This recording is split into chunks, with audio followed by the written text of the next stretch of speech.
그들은 코리 호수에 도착했다. 지금까지 두 사람이 함께한 이 여름은 앞으로도 사라지지 않을 것이다. 플로리언은 그렇게 말했다. 라이어의 어스름한 숲도, 올러리의 미로도, 라벤더나 나비들까지도 모든 것이, 그가 말했다. 추억은 사라지지 않을 것이다. 윌리엄 트레버의 소설 여름의 끝 중 일부를 읽어드렸습니다. 평범한 작은 마을 라스모이. 사람들은 아무 일도 일어나지 않는다고 불평하면서도 대부분 이곳에서 계속 살아갑니다. 여름이 시작될 무렵 열린 장례식 행렬에서 엘리는 사진작가인 플로리언을 만나게 되고 처음으로 사랑을 느끼게 됩니다. 여름이 끝나면서 그도 떠났고 작은 마을은 여전히 조용하고 변함없습니다. 하지만 엘리는 더 이상 자신이 예전과 같을 수 없음을 알고 있습니다. 매일매일 똑같은 일상의 반복 같아도 여름방학을 보낸 아이가 훌쩍 자라있듯 이 뜨겁고 어수선한 여름이 끝나고 나면 우리도 더 이상 이전의 우리가 아닐 겁니다. 여기는 문학 라디오 문장의 소리입니다. 아름답다. 어느새 여름이 도착했구나. 오늘은 또 어떤 핑계로 너에게 만나자 말해볼까. 너는 알까, 내가 널 좋아하는 걸. 사실은 꽤 오래됐지, 처음 만난 날부터. 문학라디오 문장의 소리. 안녕하세요. 문장의 소리 DJ 최진영입니다. 여름이 점점 깊어가고 있습니다. 어린이들은 지금쯤 밀린 여름방학 숙제를 하고 막바지 여름휴가를 떠날 시기인데요. 새 책을 낸 작가를 모시고 작품을 둘러싼 다양한 이야기를 들어보는 시간인 지금 만나요. 오늘은 특별히 여름방학 특집으로 함께합니다. 내 안에 동심을 깨우는 동화를 함께 읽으며 끝을 향해 가고 있는 여름의 추억을 나눠보아요. 황지영, 송은혜 동화 작가님 모셨습니다. 어서 오세요. 네, 안녕하세요. 동화작가 황지영입니다. 소개해 주세요. 안녕하세요. 동화 쓰고 있는 송은혜라고 합니다. 아, 네, 반갑습니다. 그러면 먼저 황지영 작가님에 대해서 소개해 드릴게요. 2013년 월간 어린이와 문학으로 작품 활동을 시작했습니다. 제8회 웅진 주니어 문학상 단편 부분 대상을 받으셨고 리얼 마레로 제14회 마해송 문학상을 받으셨습니다. 이 밖에 내신 책으로 도개우리 어때서와 짝짝이 양말 할머니 가출작전 등이 있으며 최근에는 장편동화 우리 집의 외환리를 출간하셨습니다. 그리고 송은혜 작가님은 2019년 조선일보 신춘문예 동화 부문에 도와줘요 레스큐맨이라는 작품으로 당선되셨고 장편동화 퍼플캣으로 제16회 마해송 문학상을 수상하셨습니다. 두 분 이 여름 어떻게 지내고 계신가요? 먼저 황지영 작가님부터 대답해 주신다면. 네, 저는 아이들이 지금 초등학교 1학년인데요. 네, 방학 맞은 아이들이랑 집에서 복작복작 거리면서 지내고 있습니다. 그 두 아이가 지금 저 밖에서 같이 킨더조이를 먹고 있어요. 너무 귀엽고. 네, 제가 맡길 데가 없어서 양해를 너무 드리고 귀엽고. 데려왔습니다. 분위기가 너무 좋아요, 지금. 네. 은혜 작가님은 어떻게 지내고 계세요? 네, 저도 코로나 때문에 아무래도 집콕할 일이 잦아져가지고 연년생 애들이랑 같이 지내고 있고 또 주경야독 하듯이 낮에는 독방 육아하고 밤에는 글 쓰면서 시간 보내고 있습니다. 정말 대단하신 것 같아요. 이제 섭외 과정에서 알게 됐는데 두 분이 원래 친분이 있으셨다고 하셔요. 그 동화 스터디를 함께 해오신 거죠? 네, 저희가 2017년쯤에 글쓰기 수업에서 만났었는데요. 상상마당 아카데미라고 거기서 이제 황선미 동화 작가님이 하시는 수업을 같이 들었고 예, 그 이후로 같이 합평을 해오고 있는데요. 네, 이번에 같이 송은희 작가님이랑 나온다 그래서 아주 화들짝 놀랐어요. 너무 좋아서. 저도 좋았습니다. 아, 네. 분위기가 아주 좋습니다. 그리고 또 두 분 다 마이송 문학상을 수상하셨어요. 특히 송은혜 작가님께서는 신춘문예 당선에 이어서 바로 마이송 문학상을 받으신 거잖아요. 기분이 어떠셨어요? 처음에 수상 전화가 왔을 때 스팸인 줄 알고 네. 몇 통 안 받았다가 받았을 때 좀 진짜 꿈만 같은 일이어가지고 전에 이제 여기 황재영 작가님이 받는 걸 제가 봤기 때문에 진짜 거짓말 같더라고요. 그래서 너무 기뻤어요. 황재영 작가님은 어떠셨어요? 마이송 문학상 연락 왔을 때? 생각나세요? 그때요? 저도 스팸 전화인 줄 알고 처음에 안 받다가 검색해보니까 출판사 번호더라고요. 그래서 막 급히 다시 전화하고 통화하고 막 좀 감동받아서 울먹였던 기억이 있습니다. 아니 원고를 보내놓고 왜 당선을 예감을 하지 않으셔요? 두 분 다. 전혀 되리라고 생각을 못 하시네요. 저도요. 네. 근데 저도 사실 그랬어요. 저도 전화 안 받았었거든요. 두 분 모두 결혼도 하시고 또 아이를 키우고 계신다고 하셨어요. 그러니까 어린 시절을 돌이켜보면은 여름방학이라는 게 내 추억도 많이 만들고 성장하는 시기였던 것 같은데 두 분의 어린 시절 여름의 추억 이런 거 들어보고 싶어요. 황재영 작가님부터. 네, 저는 초등학교 6번의 여름방학 중에서 딱 한 번의 방학만 추억이 있더라고요. 그게 초등학교 1학년 때인데 온 가족이 외갓집으로 여행을 갔었는데 저희 가족 여행이 처음이었고 이제 다 같이 느린 기차를 타고 강원도로 갔어요. 근데 저희 외갓집 앞에 큰 강이 있고 또 외삼촌 댁 앞에는 바다가 있어가지고 그것도 처음으로 또 태어나서 물놀이를 해본 거라서 그게 제일 기억에 남아있고 또 하나 말씀드리면 저희 외갓집 앞에 강이 좀 넓거든요. 근데 거기서 저희 엄마가 수영을 하시는 거예요. 어머. 네, 근데 저는 저희 고향은 농촌이기 때문에 맨날 농사 짓는 엄마만 보다가 지금 보면 넓을지 모르겠는데 되게 넓고 깊은 강을 엄마가 수영해서 딱 지나가는 장면이 멋있다. 그 나이에도 좀 자유롭은 엄마 모습이 충격이었던 것 같고 네, 지금도 그래서 인상적으로 남아 있습니다. 그럴 것 같아요. 내가 알던 엄마의 모습이 아닌. 송은혜 작가님께서는 저는 먹는 거랑 관련이 있는데요. 저희는 식구끼리 수박 화채 해먹던 생각이 나가지고 막 숟가락으로 수박을 막 판 다음에 거기다 사이다 붓고 얼음 동동 띄우고 해서 막 커피가루를 거기다 조금 넣어요. 그래가지고 막 너도 나도 막 밥 숟가락을 막 들고 덤벼들었던 생각이 납니다. 커피가루는 특이한 것 같아요. 네, 근데 그게 어렸을 때는 왜 커피를 못 먹잖아요. 근데 거기에만 특별한 그 기회가 있어가지고 네, 되게 맛있게 먹었던 것 같아요. 이번 여름 한번 해보겠습니다. 수박 하체 커피가루. 감사합니다. 두 분 모두 어릴 때부터 꿈이 작가셨나요? 혹시 황재영 작가님 어떻게 동화를 쓰게 되셨는지? 네, 제가 어렸을 때부터 글이랑 책을 좋아는 했는데 막 재능이 많이 있진 않아가지고요. 작가가 될 수 있다는 생각은 잘 못했었고 전 작가가 되게 재능을 하늘에서 내려준 그런 두 분 같은 그런 분들만 작가가 될 수 있다고 생각을 했어요. 그래서 감히 내가 작가를 될 수는 없을 거야. 그러면서 제가 대학교 전공도 다른 걸 했고 그냥 일반 회사를 다니다가 진짜 공사 다니셨잖아요. 그 시내 직장을 그만두시고 네, 계속. 네.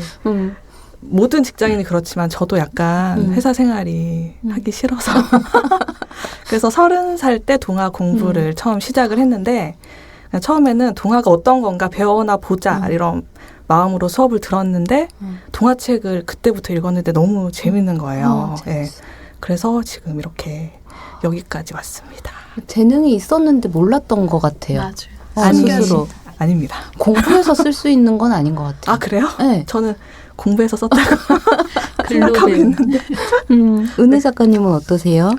저는 어렸을 때부터 좀 친구들 사이에서 웃기기를 좋아했어요. MSG 쳐가지고 에피소드를 좀 부풀려 말한다거나 그랬는데 저는 개그맨이 제가 꿈인 줄 알았거든요. 근데 나중에 보니까 이야기를 짓는 걸 좋아해서 그 초등학교 5학년 때 그 어떤 공책 보면 막 이야기를 막 꾸며 쓴 것도 있더라고요. 그래서 아주 어렸을 때부터 좀 꿈이었던. 네. 그러시구나. 그러면 본격적으로 황재영 작가님의 새 책 우리 집에 왜 왔니와 송은혜 작가님의 퍼플캣에 대해서 이야기를 나눠보겠습니다. 우리 집에 왜 왔니는 잘하는 것도 많고 자신만만한 예빈이라는 친구가 우리 집에 오게 되면서 점점 내 방과 내 자리를 차지한다는 이야기예요. 와, 그 심리전이 장난 아니더라고요. 저는 진짜 무슨 스릴러 보는 줄 알았어. 그리고 또 송은혜 작가님의 퍼플캣은 로드킬을 당한 길고양이 레옹이 저승으로 가기 전에 하루 동안 일어난 이야기를 다루고 있습니다. 전 이거 애니메이션 보듯이 정말 그렇게 상상하면서 봤는데 너무 황홀하고 찬란했어요, 기분이. 이 두 이야기 어떻게 쓰게 되셨는지 황재영 작가님부터 말씀해 주신다면. 네, 제가 우리 집에 왜 왔니는 2018년 초에 단편 동화로 썼던 거고요. 단편으로? 네. 그때 왜 썼냐면 자세히 말씀드리긴 그런데 저희 집에 자꾸 지인이 자꾸 놀러 오는 거예요. 근데 이제 우리 집인데 내 공간인데 오지 말라는 말하는 게 너무 어렵고 너무 스트레스를 받아서 오지 말라고 한 다음에는 내가 너무 나쁜 사람이 된 것 같고 막 너무 괴로웠어요. 그래서 근데 이렇게 저를 괴롭게 하는 게 나중에 결국 동화나 글이 되는 것 같아요. 그렇지. 그래서 그거를 동화로 써가지고 처음 단편에서는 그냥 여기 내 자리야 하면서 친구를 내보내는 데서 끝났고 이제 그걸 장편으로 늘리다 보니까 그럼 그 친구는 우리 집에 왜 왔을까? 그러면서 이제 뒤에 얘기가 더 붙게 되었습니다. 네. 현실 밀착형 네. 동화였어요. 네. 근데 저도 이런 경험이 있거든요. 어렸을 때 그러니까 나를 자꾸 쫓아와서 우리 집에 와서 나처럼 행동을 하는 친구들이 초등학교 때도 있었고 중학교 때도 있었어요. 그래서 저도 되게 몰입해서 봤어요. 왜 그랬을까 그 아이는 그걸 이제 와서 생각을 해봤고 그런 경험이었어요. 은혜 작가님은 어떻게 퍼플캣 쓰게 되셨나요? 저도 처음에 이 퍼플캣을 원고지 10매짜리 이야기였는데 그거를 이제 장편으로 늘리게 됐고요. 처음에는 사람이 주인공이었고 뭔가 로드킬로 한순간에 세상을 떠나게 된 주인공이 좀 뜻깊은 마지막 하루를 보냈으면 좋겠다는 생각에서 구상했는데 나중에는 좀 고양이와 무드가 맞을 것 같아서 이렇게 주인공을 수정하게 됐습니다. 네. 두 분 다 단편에서 시작한 이야기가 장편이 된 거네요. 네. 능력이 있으세요. 정말 어떻게 단편을. 저는 아니고 송은혜 작가님은 능력이 있으십니다. 전 진짜 아닙니다. 그 우리 집에 왜 왔니에서는 방금도 얘기를 했지만 그 예빈이를 바라보는 한별이의 감정도 그 단순하지가 않고 복잡하고 그 어른들이 대인관계에서 느끼는 어려움과 다르지 않은 감정이 느껴지고요. 퍼플캣에서도 길고양이들이 거리에서 살아남기 위해서 견뎌야 하는 어려움과 위험들 그리고 사람들의 냉정함 이런 것이 담겨 있는데 동화니까 그러니까 어느 정도까지 현실을 담아야 하는지 쓰실 때 고민이 될 것 같아요. 이게 아이들이 독자인 거를 생각하고 쓰는 거잖아요. 그래서 그 부분에 대한 고민은 없으셨는지 황재영 작가님부터 말씀해 주세요. 네, 제가 동화 쓸 때마다 그런 고민을 하는 것 같고요. 근데 일단 기본적으로는 아이들한테 진실을 말하자 이런 게 저의 기본 생각이고 실제로 아이들이 온실 속에서 살고 있는 게 아니기 때문에 물론 이제 저희처럼 보호자가 최대한 안전하게 아이들 환경을 만들어 주려고 하지만 완벽할 수가 없잖아요. 그래서 우리 아이들도 사회 문제를 직간접적으로 다 겪으면서 성장을 하기 때문에요. 뭐 지금 예를 들면 코로나라던가, 네, 뭐 빈부격차 너무 크게 나오나요? 아니요. 폭력 있죠. 네네. 네. 그래서 이런 문제를 실제로 겪으면서 자라기 때문에 예, 뭐 굳이 동화에서 감추려고 하진 않고요. 맞아. 다만 심리적으로 충격이 가지 않을 정도로 그 수위 조절은 되게 예민하게 생각을 해서 조절을 하는 편이고요.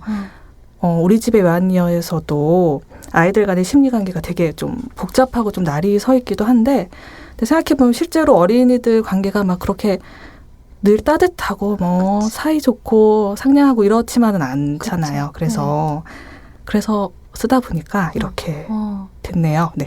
네. 맞아요. 근데 우리는 어른만 어떤 사건, 사고를 겪는다고 생각하지만 이 소설에도 나오듯이 이 동화에도 나오듯이 아이들도 똑같이 겪고 있는데 아이들은 거기서 배제된다고 어른들이 그냥 생각을 하는 것 같아요. 아이들도 똑같이 겪고 있는데 그쵸? 저는 그래서 다른 시선을 또 볼 수 있어서 좋았습니다. 송은혜 작가님은 또 어떠셨어요? 글 쓰실 때 현실을 어디까지 담아야 될까? 저도 뭔가 독자인 특히 어린이들이 이 동화를 읽으면서 시시하다? 이 정도는 나는 아는데 하는 느낌이 안 들도록 좀 현실 속의 상황을 잘 말해주려는 편이고 또 그럼에도 세상에 살만한 이유나 좀 나를 버티도록 하는 장치들이 있다는 거를 동화 속에 숨겨놓으려는 편입니다. 우리 집의 외환니에서는 우리가 어리다고 슬픔까지 어린 게 아닌데 라는 대사가 나와요. 방금 저희가 같이 얘기한 그거랑도 맥이 닿는 것 같은데, 그러니까 아이들과 대화하다 보면 어리지만 결코 어리지 않다는 생각도 들고 어린 시절의 나를 떠올려도 좀 그런 면도 있고, 그래서 아이들을 위한 동화를 쓰면서 이런 아이를 키우면서 이렇게 느끼는 생각일 것 같아요. 아이들이 결코 어리지만은 않다라는 거. 그런 거 느끼는 순간 있으세요? 저희 아이들 키우면서 많이 느끼는데요. 네, 애들이 상황을 뭐 전체적으로 깊이 있게 보지는 못하지만, 근데 더 단순하고 명확하게 진실을 딱 꿰뚫는 그런 말을 할 때가 많고, 딱 명치를 맞은 것 같은 그런 말을 하면 부끄럽기도 하고, 네. 그래서 아이들이 신체적이나 정신적으로 미성숙한 거는 너무나 명확한 사실인데, 그렇다고 뭐 아이들을 무시한다거나 배제하는 게 아니고, 더 이제 저희 어른들이 더 보호하고 배려하고 존중해주고, 네, 그래야 된다는 맞아. 생각이 있습니다. 네. 우리 모두 아이였는데, 네, 그렇죠. 네. 우리는 마치 아이가 아니었던 것처럼 애기들 무시하고 그러는 거 너무 좀 싫은 것 같아요. 네, 맞아요. 송은혜 작가님은 어떠세요? 네, 저도 애들한테 많이 배우고 있고요. 아까 지영 작가님이 하신 말씀처럼 늘 뼈 맞고 있습니다. 그렇죠. 되게 뭐라고 대꾸를 해야 될지 모를 질문들을 할 때도 있지 않나요? 애기들이? 말싸움하면 집니다. 맞아. 그리고 이제 동화에는 어른들도 나오잖아요. 그 우리 집은 외환니에서는 그러니까 아이의 슬픔보다는 자신의 아픔만 보고 있는 예빈이 엄마 아빠가 나오고, 그리고 또 할머니 캐릭터도 전 너무 좋았어요. 아, 진짜요? 아이들에게 죽음에 대해서 아무렇지도 않게 말해주는 존재, 어른 존재가 있다는 게 전 되게 고마웠거든요. 그리고 퍼플캣에 등장하는 어른들은 영서가 이렇게 목격한 그 이야기들을 믿어주지를 않아요. 그런 어른들도 나오는데, 이렇게 이제 동화 속 어른들은 대부분 아이들의 마음을 잘 몰라주는 캐릭터로 나올 때가 있는데, 어떠세요? 어른 캐릭터 설정할 때 특히 염두에 두시는 면이 있으신지, 지영 작가님께서는. 네, 저는 아무래도 동화에서 이제 어린이랑 어른 권력 관계가 있으니까 어른들이 악역을 맡는 경우가 많거든요. 특히 부모, 선생님. 현실에서도 제일 아이들을 누르는 사람들이고.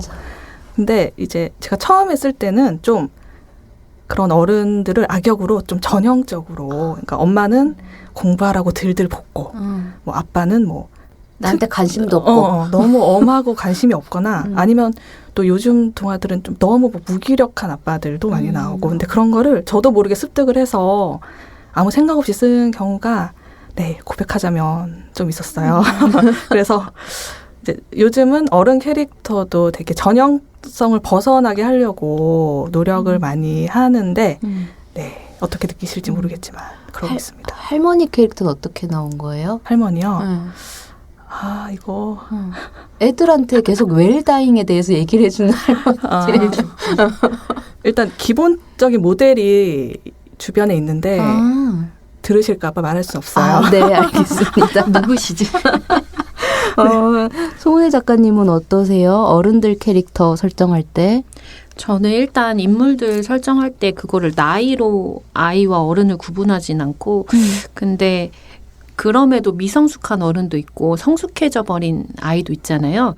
그래서 그 중에서 이제 어른을 그래도 좀 믿음직한 내 마음을 털어놓을 만한 어른이 필요하다고 생각을 해서 그런 인물을 좀 설정하려는 편입니다. 저 그런 부분도 되게 중요한 지점 같아요. 보호자로서의 어른이 나타나야 된다고 생각을 하거든요. 그러니까 무기력하거나 방치하거나 그러니까 억압적인 어른 말고 제대로 보호해주는 어른이 동화에 나와서 읽고 어른들이 좀 배우면 좋겠다. 이런 생각도 많이 하게 되더라고요.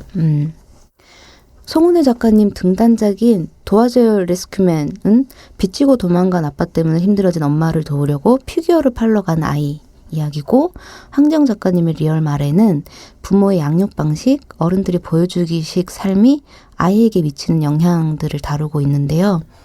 자라는 아이들에게 가장 큰 영향을 미치는 거는 부모와 가족이겠죠. 가족 안에서 여러 가지 문제가 일어날 수 있는데 특히 관심을 가지고 있는 문제가 있으시다면 황정 작가님. 네. 저는 특히 관심을 갖고 있는 문제는 없는 것 같고 근데 기본적으로 부모나 뭐 어른들이 아이를 한 인격체로 존중을 하고 있느냐 그런 것에 대한 얘기가 제 동화에서 좀 반복이 되는 것 같아요. 제가 가장 가족 얘기가 많이 나온 게 리얼 마레라는 작품인데 거기는 부모님이 자기 자녀의 하루하루를 블로그에 매일매일 올리는 부모가 나오거든요. 그러면서 이제 그런 걸 설정한 이유가 부모가 자기 자녀를 진짜 인격체로 보는지 존중을 해주는지 약간 도구적으로 보는 그런 걸 비판을 하려고 했고, 요번 작품에서도 그 예빈이 부모님이 이게 어리니까 괜찮을 거야, 잘 모를 거야, 더 빨리 괜찮아질 거야라고 좀 본인들도 너무 힘들었지만 그렇게 생각을 하는 그런 부모를 등장을 시켜서 약간 케이스는 좀 다르지만은 자녀 어린이에 대한 존중 그런 얘기를 맞아. 가족의 안에서 많이 하는 것 같아요. 맞아. 네. 송은혜 작가님은 어떠세요? 어떤 문제에 관심을 갖고 계세요?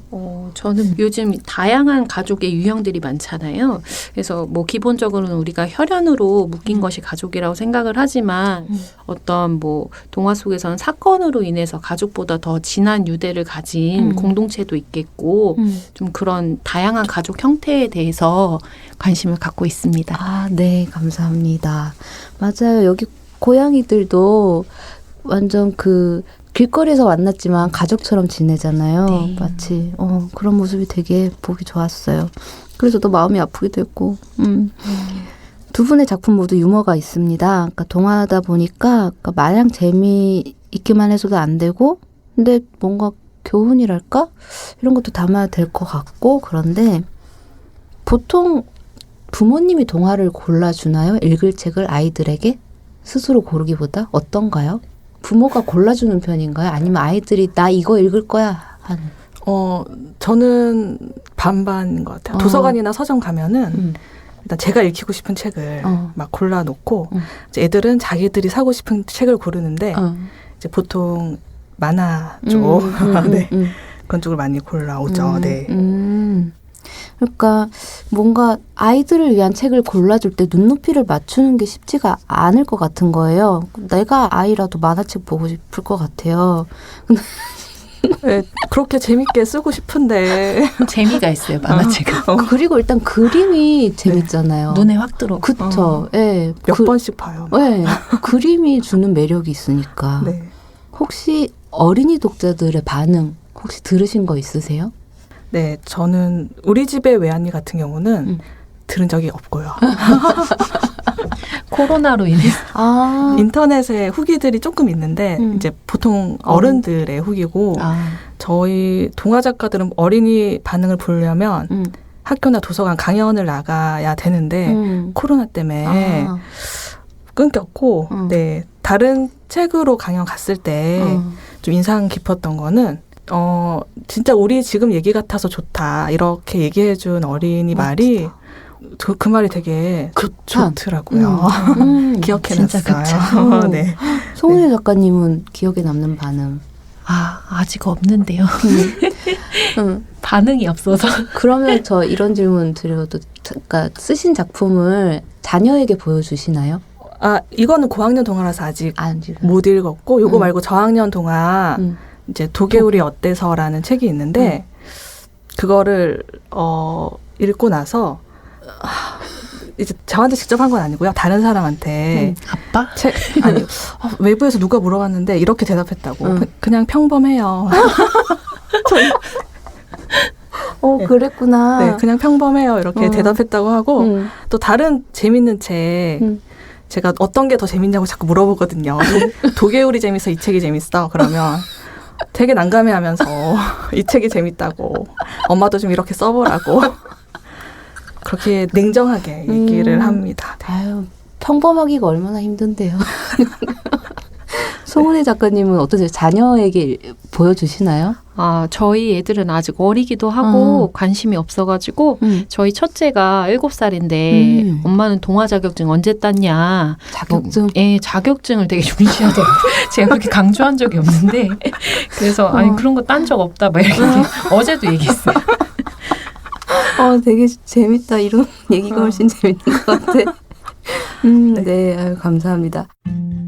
오후에 따뜻한 햇살 자꾸 당신을 데리고 오네. 버릴 수 없었던 그날 그 기억들 아직 저 빛들 속에 숨어있나.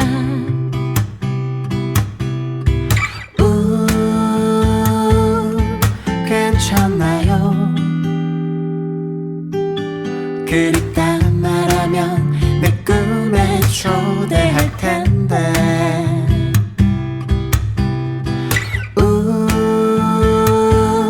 괜찮나요? 그립다 말해요. 오늘 그대를 초대할게. 문장의 소리.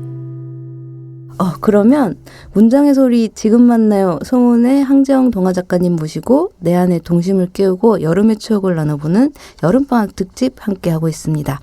이번 코너는 다양한 물음표들 서로에게 묻다인데요. 두 분께서 서로의 작품 중에 인상 깊으셨던 부분을 고르셔서 앞 일부분을 낭독해 주신 다음에 상대방에게 궁금하셨던 부분을 질문하는 방식입니다. 자, 우선 황정 작가님부터 골라오신 퍼플캣에서 올라오신 부분을 읽어주실 거예요. 네, 준비되셨나요? 네. 황정 작가님의 낭독 들어보겠습니다. 내가 유리 조각에 찔린 거야 하고 입을 떼자 슬리퍼가 도로 땅에 떨어졌다. 얼른 주우려고 고개를 숙였을 때 자동차 타이어에 깔리고 말았다. 하필 그날처럼 은행잎이 떨어지는 계절에 엄마가 누워있던 자리로부터 멀지 않은 곳에서 아이는 뒤로 물러나며 몸을 덜덜 떨었다. 여기 고양이가 바퀴에 눌렸는데 도와주세요. 영소야, 108동 친구들이 기다려서 지금 출발해야 돼. 어서 타. 네 이름이 영소였구나. 나는 가쁜 숨을 몰아쉬었다. 따사로운 햇살이 아스팔트 도로에 고루 퍼졌다. 내 혀는 엿가락처럼 길게 삐져나왔다. 누가 와서 내 눈을 감겨주면 좋겠어. 눈앞에 뭐가 다가오는지 너무 잘 보여. 크고 작은 타이어들이 나를 밟고 지나갔다. 뾰족뾰족 솟은 산무늬, 부드럽게 굴곡진 파도 무늬 등을 보면서 나는 막대기처럼 뻣뻣해지고 있었다. 아유, 감사합니다. 황정 작가님께서 읽어주시는 퍼플캣의 일부를 들어봤어요. 이 부분 골라주신 이유가 있다면? 네. 일단 제가 좀 양해를 구하고 중간에 약간 생략을 하고 낭독을 했는데요. 네. 이게 립 서비스가 아니고 책에 좋은 부분이 너무 많아가지고 맞아. 네. 겨우겨우 골랐는데 일단은 이게 이야기 초반부인데 되게 갑자기 훅 치고 들어오더라고요. 맞아. 네, 그래서 상처받았죠. 네, 그래서 이 주인공의 죽음이 굉장히 막 담담하면서 이렇게 서정적이라고 해야 되나? 시적으로 다뤄진 거 보고 되게 막 마음에 뭔가 큰 울림 같은 게 와서 인상적이었어요. 그래서 여기를 골랐습니다. 그러면 질문하실 내용은? 네. 이제 이 부분도 그렇고 뒤에도 고양이나 뭐 동물 학대 내용들이 많이 나오는데 쓰면서 되게 심리적으로 힘들지 않았을까. 맞아. 네. 그래서 어떠셨는지 궁금했습니다. 어떠셨어요? 저는 이제 뉴스에서도 요새도 많이 나고 고양이 학대를 아무렇지 않게 서슴지 않고 그렇게 하는 사람들의 이야기를 들어보면 이것이 좀 전면에 동화에 나오면 어떨까 하는 생각을 했는데 좀 쓰면서 고양이한테 좀 미안하기도 하고 또 지켜주지 못한 마음도 있고 해서 저도 이 작품 쓸 때 이때쯤에 악동 뮤지션 노래가 나왔어요. 어떻게 이별까지 사랑하겠어. 네, 그 노래 들으면서 혼자 막 울면서 썼던 기억이 나는데. 맞아. 그렇지만 아까 말씀하신 것처럼 현실은 현실이니까 그거를 아예 무시할 수는 없잖아요. 그쵸? 네, 감사합니다. 그러면 이번에는 송은혜 작가님께서 이제 황정 작가님의 동화 우리 집에 왜 왔니 중 일부를 읽어주실 거예요. 어떤 부분 읽어주실 건가요? 네. 저는 7챕터에 네. 돌이 굴러온 이유 중에서 네. 141페이지 읽겠습니다. 네. 그러면 송은혜 작가님의 낭독 들어보겠습니다. 그래, 나 저녁마다 친구들 집에 있었어. 이 집 저 집 떠돌아다녔어. 따뜻한 집이 너무 그리워서. 우리 집에서는 내가 투명인간이잖아. 엄마 아빠 눈에는 내가 안 보이잖아. 아저씨가 멍한 얼굴로 예빈이를 바라봤다. 그런데 이젠 나 집에 들여보내줄 애들 없어. 우리 반에 소문 다 났거든. 아빠는 회사로 숨고 엄마는 방으로 숨고 난 어디로 숨어? 내 방은 너무 어두운데 난 어디로 가야 해? 아저씨 눈빛이 심하게 흔들렸다. 네, 여기까지입니다. 네, 감사합니다. 이 부분을 골라주신 이유가 있다면? 뭔가 책을 읽으면서 예빈이의 진짜 목소리가 아빠한테 닿는 순간인데 딱 숨이 턱 막힐 듯이 예빈이가 참 가여웠고 맞아. 그 이유가 다 설명되는 순간이라서 맞아. 네, 좋았던 것 같아요. 질문하고 싶으신 부분은? 네, 뭔가 이 집에서는 굉장히 투명인간처럼 지내지만 이 학교에서는 이런 어떤 싹싹하고 바른 친구여서 그런 부분에서 어떻게 견뎠을까 하는 마음이 들어가지고 네, 그 부분 질문하고 싶었습니다. 네. 일단은 그 예빈이가 반반인 것 같아요. 일단 부모님 환경이 너무 어렵다는 걸, 부모님 마음이 너무 어렵다는 걸 그냥 받아들여서 전반적으로 좀 괜찮은 척을 하면서 언니의 죽음을 애도할 시간을 갖지 못하고 괜찮은 척을 하면서 살아왔고 그런데 이제 또 전학온 학교다 보니까 친구들은 얘의 사연을 잘 모르기 때문에 또 어떤 면에서는 또 진짜 전처럼 그렇게 행동을 하고 싶었을 것 같기도 해요. 근데 친구 집에 가면은 얘가 지금 마음의 아픔이 너무 많아서 자기도 모르게 좀 그런 친구 집에 집착을 하는 정도로 제가 얘가 아픔을 표현하는 거를 네, 글로 좀 써봤습니다. 네. 그러니까 뭔가 어른들은 아이의 마음을 헤아리지 않고 있는데 아이는 어른의 마음을 헤아리고 있는 그 느낌? 이 너무 마음이 아프면서 미안하더라고요. 여러분, 송은혜 작가님의 퍼플캣, 황지영 작가님의 우리 집에 왔니 정말 좋은 동화예요. 여러분들 많이 사서 읽어주세요. 제가 적극 추천합니다. 저는 보면서 정말 힐링도 받고 진짜 낮에는 흉악한 소설 쓰다가 저녁에 이 동화 읽으면서 저는 진짜 힐링이었거든요. 저한테는 이게 여름 휴가였던 것 같아요. 여러분 많이 사랑해 주세요. 감사합니다. 두 분 다 어린 시절부터 책을 좋아하고 많이 읽으셨을 것 같은데 혹시 가장 좋아했던 동화의 주인공이나 영향을 받은 작가 말씀해 주실 수 있나요? 황지영 작가님? 네, 저는 무민을 좋아했는데요. 네, 저희 집에 사촌 오빠한테 물려받은 동화 전집이 있었는데 거기 한 권이 즐거운 무음인네 이런 책이 있었어요. 그래서 무우민이라고 번역을 해서 무민을 네, 계속 무우민으로 알고 컸는데 이제 커서 한창 무민 이렇게 인기를 네. 끌었잖아요. 네. 그러면서 아 무우민이 무민이었구나.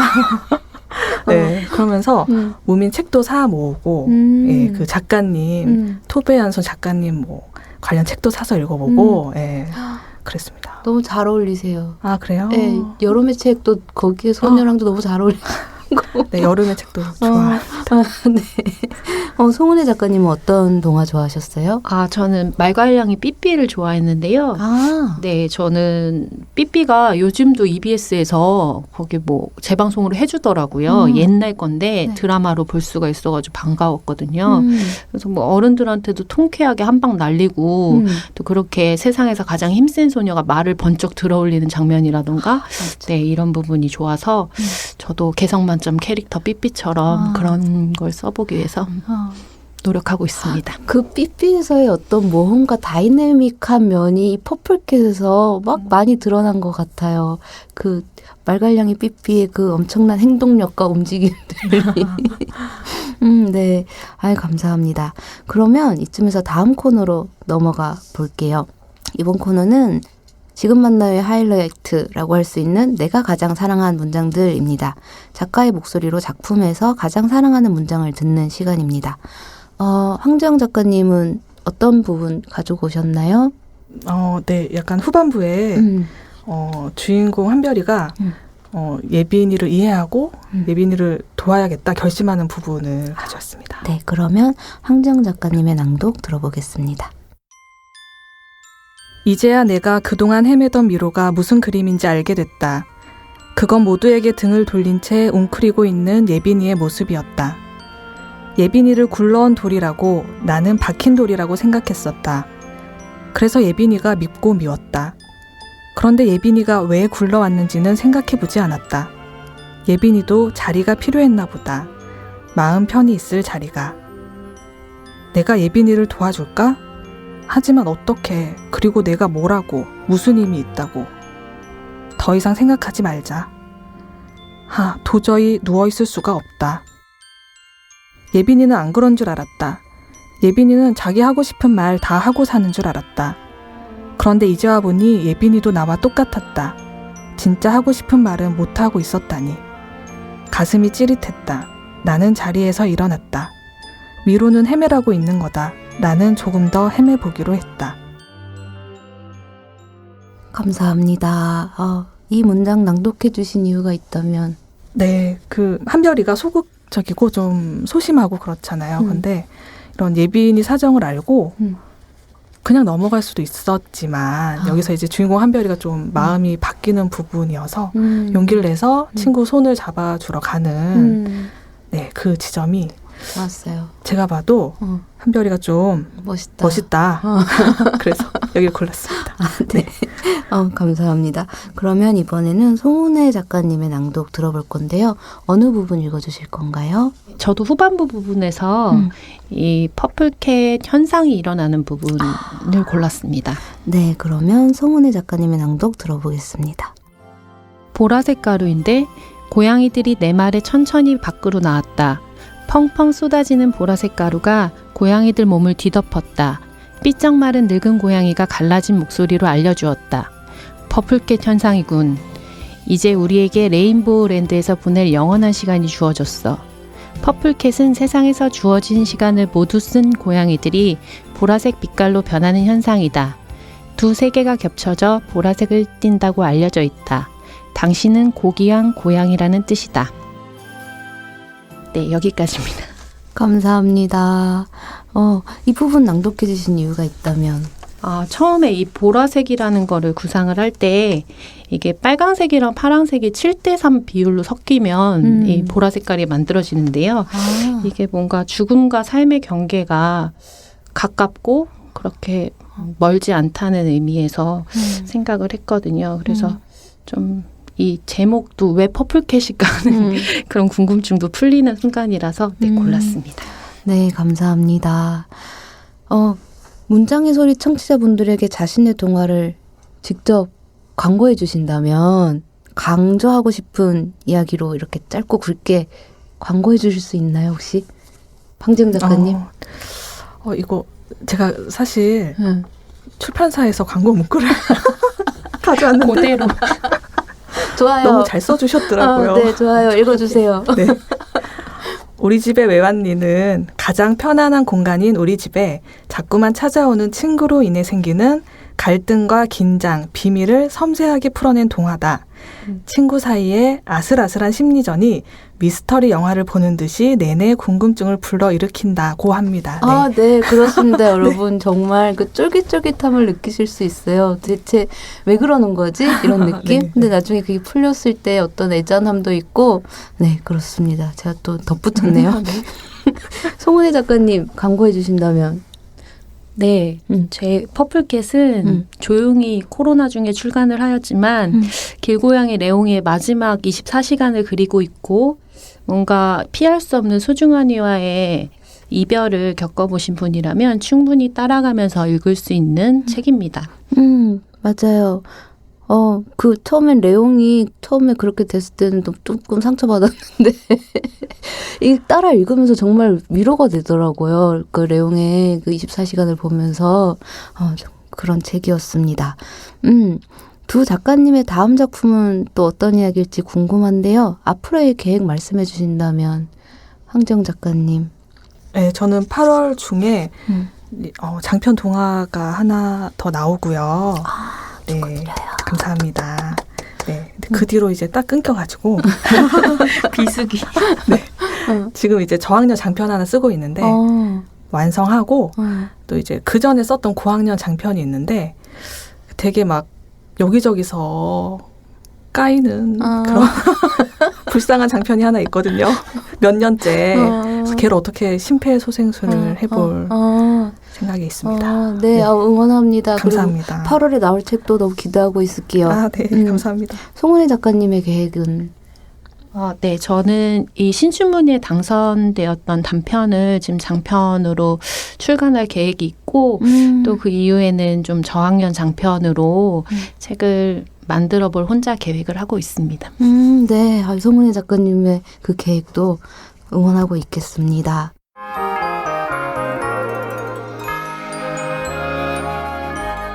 그러면 이제 지금 만나의 마지막 코너인 마이 페이보릿 하겠습니다. 작가들이 뭐 최근에 꽂힌 음악, 영화, 아니면 맛집 이런 얘기 나눠주시는 코너인데요. 황지영 작가님 요즘 뭐 좋아하세요? 네. 근데 요즘 꽂힌 게 온라인으로 하는 북토크를 좀 찾아서 보는 재미에 들려가지고요. 네. 이제 인스타 라이브나 유튜브에서 생방송으로 맞아, 네, 많이 코로나 하죠. 때문에 많이 넘어갔잖아요. 근데 평소에는 아이들 때문에 뭐 저녁 시간이나 주말에 나갈 수가 없어서 참여를 못 하는데 특히나 동화 작가들은 학교로 많이 강연을 가서 듣기가 힘들거든요. 근데 이게 온라인으로 오면서 공짜고 그리고 뭐 참여 신청 안 받아도 그냥 되고. 바로 볼 수 있고 그래서 시간 거리 제약이 없어가지고 너무 잘 보고 있고 생각보다 또 많이 들으시지 않아요. 한 몇십 분이더라고요. 그래서 질문 막 올려서 사인북도 타고 좋다. 그러고 있습니다. 네, 네. 맞아. 댓글도 막 이렇게 실시간으로 할 수 있고 네. 그래서 오히려 그게 더 재미있을 때가 있어요. 온라인 북토크가. 네, 채팅방에서 막 하고 이런 게. 근데 독자 입장에선 좋은데 이게 작가 입장에서 어떻게 수입이랑 어느 정도 이게 될까 그건 약간 좀 의문이고 어떤 곳은 또 이걸 풀 영상을 올려놓기도 하거든요. 그래서 이런 건 약간 또 염려스럽기도 하고 그런 면도 있더라고요. 다 네. 이제 밝은 곳과 어두운 곳이 있죠. 네. 송은혜 작가님은 요즘 뭐 좋아하세요? 저는 또 맛집을 얘기하면 네. 저희 동네에 쌍리단길이라고 있어요. 네. 골목에 아기자기한 맛집들이 많거든요. 네. 그래서 얼마 전에 거기서 우육면 먹었던 생각이 나는데요. 여기가 진짜 맛있더라고요. 뭔가 우육면? 네, 우육면이라고 고기 국수긴 한데 뭔가 홍콩 음식인 것 같아요. 네, 그래서 거기 가게도 되게 90년대 분위기에 막 영웅 본색이 계속 나오고 뭐 그런 집이었는데 네, 우육면 또 먹으러 갈 생각입니다. 네, 우육면 저 못 먹어봤는데 한번 먹어봐야겠어요. 우육면. 저 이게 정말 궁금했는데 그 동화를 쓰신다는 게 어쨌든 지금 아이들, 자녀들을 키우고 계시고 이게 작업 시간이 확보가 되는가에 대한 궁금증이 굉장히 컸거든요. 그래서 정말 성실하고 부지런하고 어떤 열정과 의욕이 있지 않으면 하기 힘든 작업이지 않을까라는 생각이 들어서 평소에 작업 방식이나 뭐 작업 환경 어떤지 말씀해 주신다면 황지영 작가님. 코로나 때문에 아이들이 학교를 안 가서 저희 아이들 1학년인데 일주일에 한 번 가거든요. 그러니까. 그래서 초기에 정말 스트레스를 많이 받았어요. 그래서 진짜 급하게 써야 될 때는 애들 방 중에 하나 골라서 들어가서 방문 잠그고 엄마 글 쓰니까 들어오지 말라고 경고를 하고 낮에 많이 쓰고요. 제가 새벽이나 밤에 쓰면은 좀 너무 힘들어가지고 맞아. 네, 주로 저는 낮에 작업을 그렇게 많이 하는 것 같아요. 아이들이 네. 이해를 해 주나요? 엄마 글 쓰는 시간 이거를? 이해를 하는 거랑 와서 방해하는 건 또 별개인 것 같아요. 계속 와서 문을 잠궈놔도 이렇게 구멍을 누르면 열 수 있거든요. 밖에서 수시로 따고 들어와요. 문 잠그고 빨리 나가라고. 그래서 그러고, 이제 네. 엄마 동화 평범하다고 복수하는 거 아닐까? 그럴 수 있습니다. 네. 송은희 작가님은 어떠세요? 어떤 식으로 작업하세요? 저는 집에 있으면 너무 막 눈에 보이는 살림들이 많아가지고 그쵸. 주로 훌쩍 가는 편이에요. 카페나 도서관 같은 데서 쓰고 오는 편이고 또 밤에 작업하고 밤에도 하시고. 네. 커피를 들이붓습니다. 어머, 위 괜찮으세요? 네, 튼튼한데. 최진영 작가님은 언제 하시는지 궁금합니다. 저는 네. 딱 정해놓고 하죠. 오후 1시부터 6시까지. 아, 진짜요? 네, 이거는 이제 그 1인 가구니까 가능한 삶인 거죠. 근데 아이들이 있으면 전 못 그럴 것 같다는 생각이 들어서 네, 되게 훌륭하시다라는 생각이 들어서 하루에 몇 시간 정도 그러면 몰입하실 수 있으세요? 그 평균을 잡자면? 저는 약간 글 쓸 때는 진짜 확 몰았으면서 애들은 사실 그때 되면 눈에 잘 안 보이고 머릿속으로 계속 그 생각하고 자다가 깨서도 어떡하지? 다음은 어떡하지? 그렇게 몰입해서 하는 편인 것 같아요. 멋있다. 네. 아니요. 멋있다. 송은희 작가님은 하루에 한 몇 시간 정도?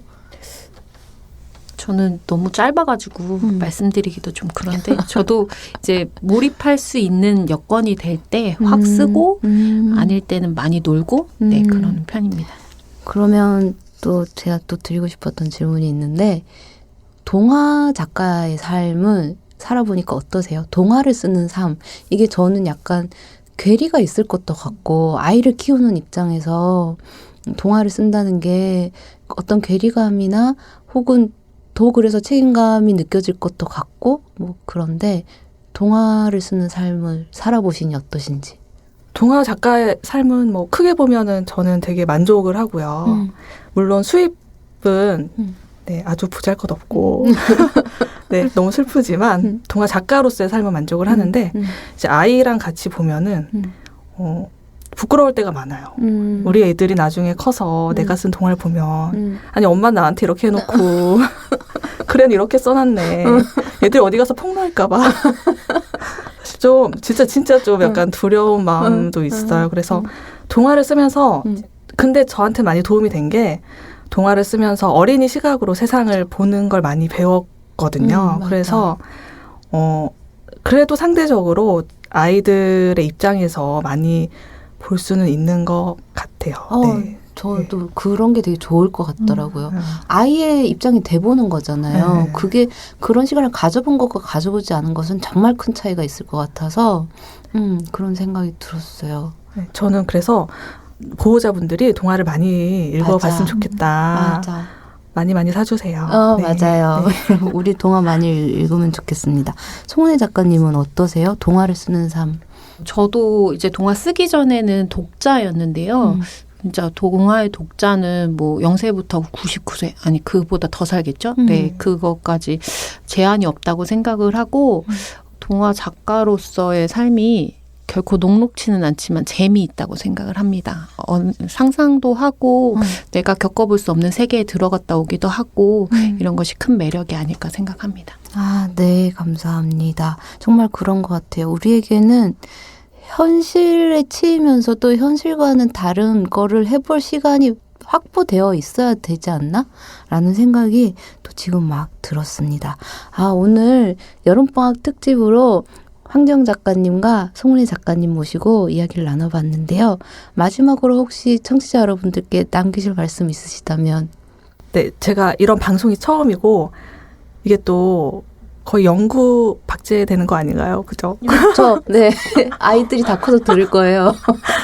너무 긴장되고 어젯밤에 사실 잠이 안 오더라고요.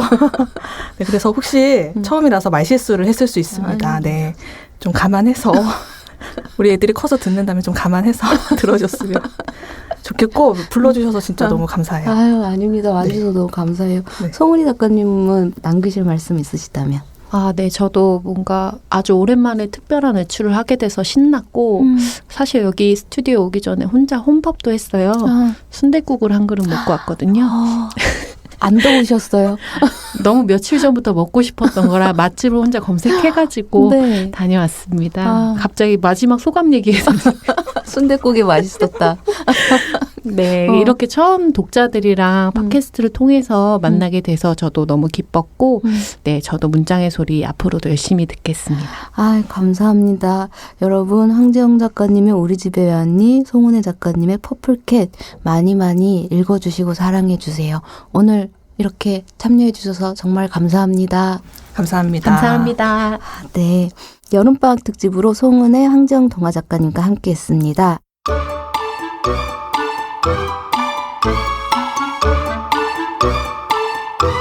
문장의 소리가 마련한 3분 광고 지금 읽어요 시간입니다. 누구든 자신이 원하는 책을 광고할 수 있습니다. 단 시간은 3분뿐. 오늘의 광고주는 그림책 멸치의 꿈을 펴내신 유미정 작가님입니다. 유미정 작가님은 그림도 그리시고 동시도 쓰시고 또 독립영화를 만드시면서 요즘엔 웹드라마 대본도 쓰시는 그야말로 제주꾼이십니다. 유미정 작가님 지금 전화로 연결해 보겠습니다. 안녕하세요. 네, 안녕하세요. 네, 반갑습니다. 여름 어떻게 지내고 계세요? 아, 네. 요 근래 이제 비가 많이 와가지고 좀 축 처져 있었는데, 네. 네, 그림책 작업하면서 다시 힘내고 있고요. 네. 다른 뭐 워크숍이며 밥벌이 활동도 열심히 하면서 잘 지내고 있습니다. 네. 이 코로나 시대에 여름을 잘 보낼 수 있는 나만의 비결 같은 게 혹시 있으신가요? 특별한 비결은 없고요. 그냥 건강한 음식 잘 먹고, 네, 잘 자고, 잘 싸고, 많이 돌아다니고, 네. 그리고 말은 되도록 좀 줄이려고 하는데, 네. 또 말할 기회가 생겨버렸네요. 네. 오늘 광고해 주실 책은 어떤 책인가요? 지난 2월에 출간한 그림책 멸치의 꿈입니다. 네. 네. 네, 감사합니다. 그러면 이제부터 시간을 3분을 드릴게요. 아시겠지만 정확히 3분 후에 마이크가 꺼질 거예요. 3분 안에 하고 싶은 말씀을 충분히 다 하실 수 있길 바랍니다. 자, 준비되셨나요? 네, 네. 네, 그러면 광고 시작해 주세요. 시작. 나는 멸치야. 지금은 대가리만 남았지만 한때는 몸통이 있었지. 이래봬도 헤엄 잘 친다고 소문난 멸치였어. 네, 이렇게 멸치의 목소리로 그림책이 시작됩니다. 한때 바다를 누비던 멸치가 마른 멸치가 되어서 몸이 점점 줄어드는 과정을 담은 그림책인데요. 국물용 멸치를 다듬을 때 보면 멸치의 얼굴들이 다 이렇게 달라요.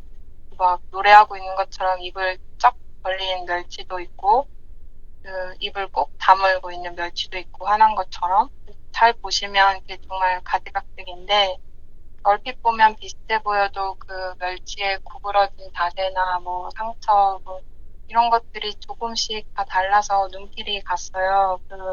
멸치를 그리면서 그 조그만 몸 안에도 저렇게 다양한 표정과 상처가 담겨 있구나. 사람 손가락만도 안 되는 크기의 몸에 참 많은 말이 숨겨져 있겠다 싶었어요.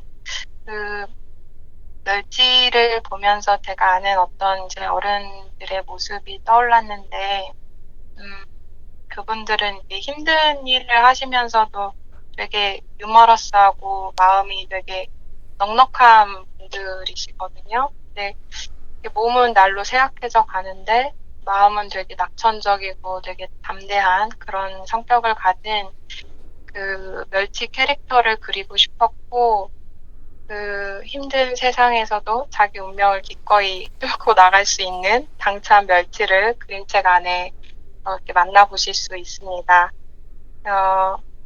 멸치의 꿈은 어른과 아이가 이야기를 함께 나누며 보면 이렇게 좋을 그림책이에요. 한 독자분도 그 딸과 같이 이제 책을 읽고서 그 나눈 이야기를 메일로 보내주셨었는데 참 마음에 많이 와닿더라고요. 계속 해도 되는 거죠? 진동인가? 네, 계속 해주셔도 돼요. 네, 이렇게 그림책 한 권을 통해서 이렇게 서로 다른 세대가 다양한 감정을 나눌 수 있다는 게 되게 소중한 경험이 될 것 같아요. 그래서 이제 비가 그치면 바다에 또 이제 배가 뜨고 멸치잡이가 시작될 텐데 그 먼 바다에서부터 좁은 식탁에 오르기까지 고구마 멸치의 여정을 담은 그림책을 보시면서 여러분 안에 또 어떤 바다와 꿈이 펼쳐져 있을지 발견하실 수 있는 기회가 되면 좋겠습니다. 다 끝내신 것 같은데 한 분이 지나서 꺼버렸습니다. 조근조근 차근차근 참 설명을 잘해주셨는데 죄송합니다. 유미정 작가님의 그림책 멸치의 꿈, 무심코 집어든 멸치를 찬찬 들여다보며 바다로 가자 중얼거리게 만들 책입니다. 이 계절이 가기 전에 꼭 만나보시길 바랄게요. 3분 광고 지금 일고의 문은 누구에게나 열려 있습니다. 광고를 원하시는 작가분들 그리고 독자분들은 문장의 소리 대표 메일로 신청해 주세요. 메일 주소는 munjang@arko.or.kr 문장@arco.or.kr입니다. 선정되신 분께는 5만원권 백화점 모바일 상품권을 드립니다. 지금 신청하세요. 네, 이어서 특별한 광고 한 편 더 해볼까 하는데요. 광고를 하시러 직접 방문해 주신 분이 계세요. 네, 소개해 주세요. 네, 안녕하세요. 저 예술이에 근무하고 있는 최창섭이라고 합니다. 네, 저희 같이 해주시는 대리님이신데요. 어떤 광고를 하실 건가요? 예, 문장의 소리 담당하고 있기도 한데 어쩌다 보니 주최 측이 또 광고하러 나왔네요. 네. 예, 문학주간에 대해서 좀 홍보를 하고자 합니다. 그러니까 문학주간은 2016년부터 한국문화예술위원회에서 주관하고 있는 행사고요. 매년 9월 1일부터 9월 7일 일주일간을 문학주간이라고 해서 각종 행사들이 동시다발적으로 전국에서 열리는 행사예요. 근데 다들 아시다시피 올해는 코로나19 때문에 대면 행사들을 대규모로 할 수가 없기 때문에 저희가 부득이하게 비대면으로 전환해서 준비를 하고 있습니다. 그래서 작년에 작가 스테이지라고 해서 작가분들이 직접 독자 대상 프로그램을 기획해서 저희 쪽에 제안을 주시면 저희가 해당 프로그램을 직접 시행하실 수 있도록 프로그램별로 소액의 활동비를 지원해 드리는 프로그램인데요. 올해는 그 작가 스테이지를 대폭 확대해서 운영을 할 예정입니다. 그래서 예를 들자면 고양이를 좋아하는 시인분이 고양이를 소재로 쓴 시를 낭독해주고 또 마찬가지로 고양이를 좋아하는 가수분이 같이 나와서 고양이를 소재로 한 자작곡을 불러준다던가 또는 작년에 김혜순 선생님의 시집을 한 권을 전체 낭독을 한 경우도 있었고요. 그렇게 좀 다양한 주제를 가지고 독자들과 만날 수 있는 프로그램들을 기획해서 기획서를 저희 쪽에 제출해 주시면 됩니다. 네. 여러분 관심 있으신 분은 프로그램 지원서, 기획서 보내주시면 되는데 그 이메일 주소를. 네, 저희 그 문장 대표 메일이고요. munjang@arko.or.kr입니다. 저희 홍보 이미지들 온라인상에 올라가 있으니까요. 많이들 참여 부탁드리겠습니다. 네, 여러분 많은 참여 부탁드립니다. 신청 기간은 8월 25일 화요일 오후 3시까지입니다. 네, 문장의 소리 이제 마칠 시간입니다. 지금까지 연출 박소란, 구성작가 정선임, 방수진, 저는 DJ 최진영이었습니다. 일주일 잘 보내시고 다음 주에 다시 만나요. 감사합니다.